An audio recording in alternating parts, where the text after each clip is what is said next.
మౌనంగానే ఎదగమని మొక్క నీకు చెబుతుంది.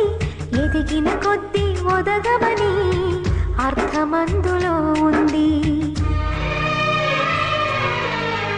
అపజయాలు కలిగిన చోటే గెలుపు పిలుపు వినిపిస్తుంది. ఆకులన్నీ రాలిన చోటే కొత్త చిగురు కనిపిస్తుంది.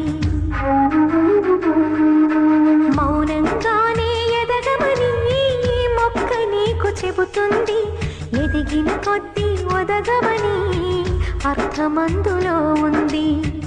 అపజయాలు కలిగిన చోటే గెలుపు పిలుపు వినిపిస్తుంది.